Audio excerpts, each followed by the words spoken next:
Сәлем достар, қайырлы күн баршаңызға. Бүгін қолөнер бұйымдарынан осындай сетка сумка тоқитын боламыз. Алдағы уақытта басқа да қолөнер бұйымдарын үйренетін боласыздар. Ол үшін менің каналыма лайк басып, комментарий жазып, қоңыраушаны басуды ұмытпаңыздар. Мен бүгін велюр жіптен тоқитын боламын. Фиолетовый және ақ түстен араластырып, және де осындай пластиковый ине керек болады. Осындай сумка тоқуға. Бисмиллах деп бастайық. Яғни осындай сеткамыздың басын 3 торын қалдырамыз, және жанынан 3 тор қалдырып, 4-ші тордан бастайтын боламыз.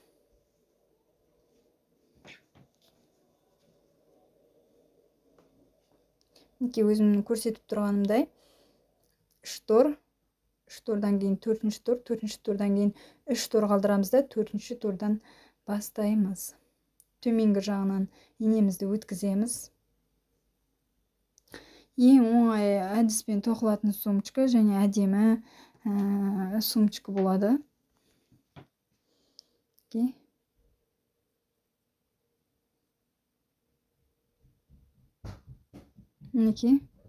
Жіпті ұзындау етіп аламыз. Солай аламыз, ұзындау етіп. Астында қалған жіп, ол жаңа тоқу барысында білінбей қалады. Сол кіргізген жіптен бастап 3 тор қалдырып, 4-ші тордан бастайтын боламыз.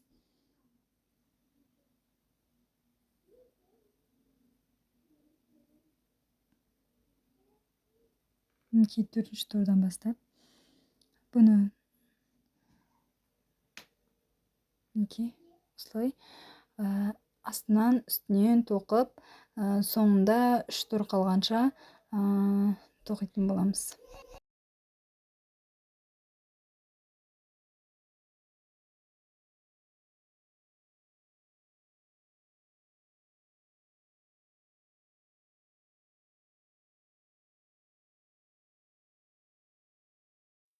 Мінекей енді астыңғы жағынан 3 тор, мына жаңа фиолетовый жіп тоқылғаннан бастап 3 тор қалдырып, 4-ші тордан осылай қарама-қарсы 4 қатар тоқитын боламыз. 4 қатар тоқыдық. Енді жоғарғы сеткадан жаңадай, дәл жаңадай басында қалай тоқыдық, солай 3 тор қалдырамыз. 4-ші тордан бастап жанынан 3 тор қалдырамыз.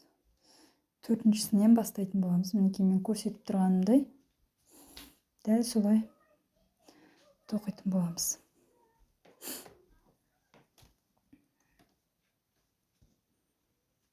Әрлі-берлі астынан үстінен тоқып шығамыз. 10 қатар тоқитын боламыз.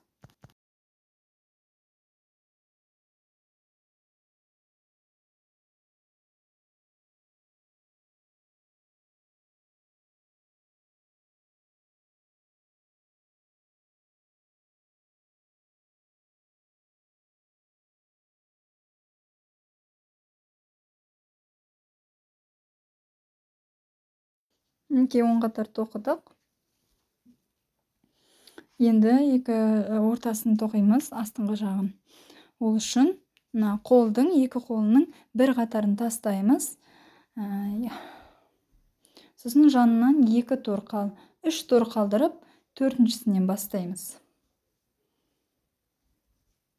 Дәл жаңағыдай етіп тоқып шығамыз, 3 тор қалғанша.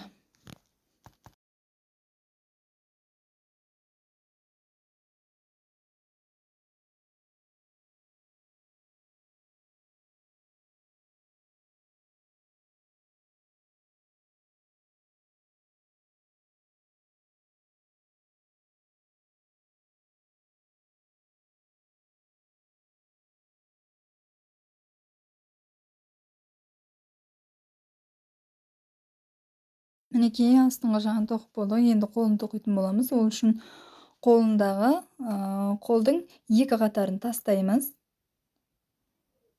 Жанынан 1 қатарын тастаймыз. 2 қатарын тастап, астынан 3-ші тордан өткіземіз инемізді. Ал жанынан 1 қатарын тастап токуйтун болобуз. Минекей мен өзүм көрсөтүп турганымдай токуйбуз. Жибимизди ондай катуу узун этип алып керек эмес. Мен узундоо этип алыпмын. Осылай 3 тор калдырабыз, 4-синен баштайбыз. Осылай арлы берле токуп чыгабыз.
Endi астындагы велюр жиптен ак жибимизди өткөзүп, жанагы өздөрүңүз көрүп турганыңыздай,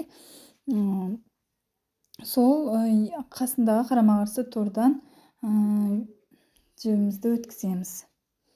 Endi айналасын акпен өткүзүп токуп чыгатын болобуз. Өтө оңой адиспен токуп алатын сумочка бул.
Мінекей, енді қолын тоқитын боламыз. Айналдырып тоқып шықтық беткі жағын. Енді жаңа велюр тоқылып тұрған жерден инемізді жоғарыдан төменге қарай кіргіземіз. Осылайша кіргізген жерден бастап торды санап, 4-ші тордан кейін 3 тор қалдырып, 4-ші тордан кейін тоқитын боламыз. Осылай қолын айналдырып тоқып шығатын боламыз. Окей.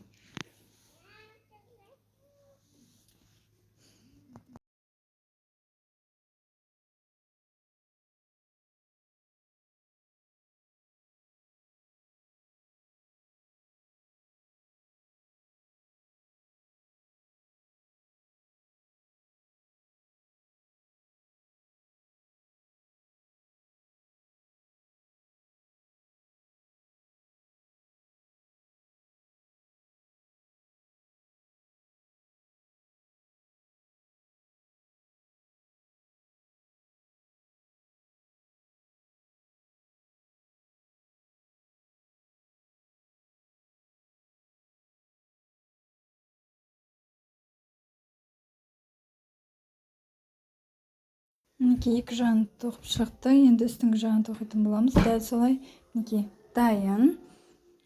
Енді екі қолын біріктіретін боламыз. Бірінші екі қолын біріктіреміз. Ол үшін жаңағы жібімізді алып ұшынан бастаймыз. Төменгі жағынан. Мінекей.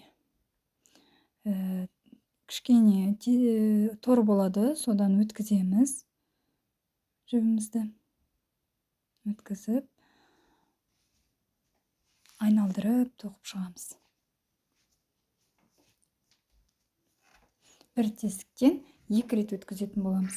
Біріншісінде бір рет өткіземіз, екінші тордан бастап екі рет өткізетін боламыз. Тегістеп екі қолын бірдей етіп алып, осылай айналдырып тоқып шығамыз.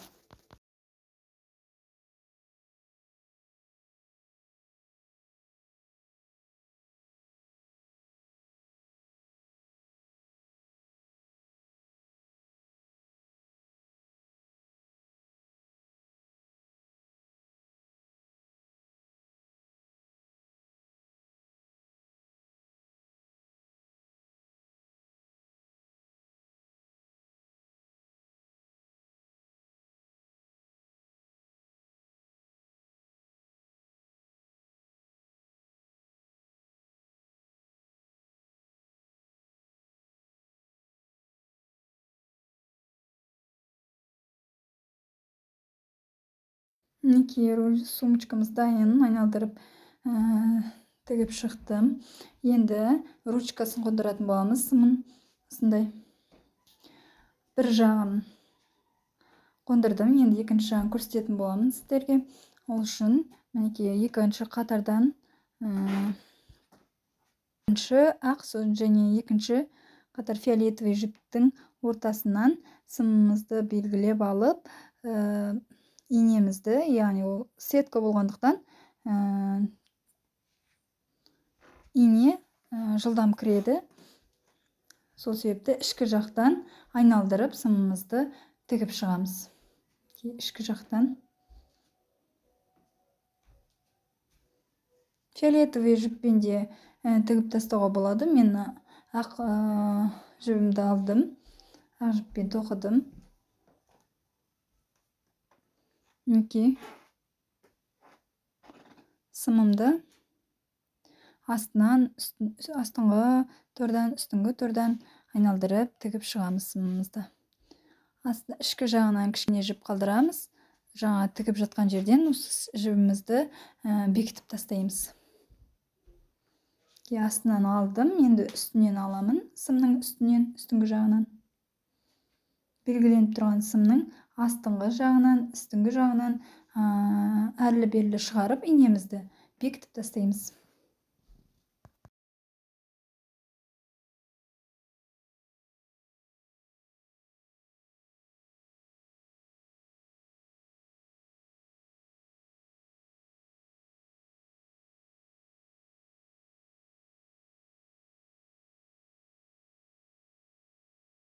Ең соңына келгенде тігіп болғаннан кейін астыңғы ішкі жағынан екі-үш қайтара айналдырып, фиолетовый жіптің астынан тоқып тастаймыз, тігіп қиып тастаймыз. Көрінбейді ішкі жақтан. Мінекей сумкамыз дайын. Енді беткі жағына кнопка қондыратын боламыз. Менде осындай ұшты кнопка. Бұл тор болғандықтан кнопкасы өте тез кіреді.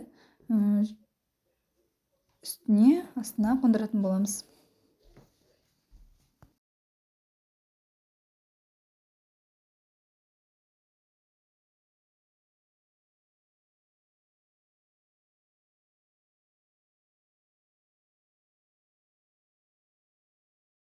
Мінекей үстіңгі жағын қондырдық. Және қондырып болғаннан кейін ортасын кесіп тастаймыз. Астындағы кнопкасы кіру үшін. Мінекей осындай сәнді әдемі сумка пайда болды. Сіздер де тоқып көріңіздер. Сіздерге ұнады деген сенімдемін. Менің каналыма лайк басып, комментарий жазып, каналыма тіркелуді ұмытпаңыздар.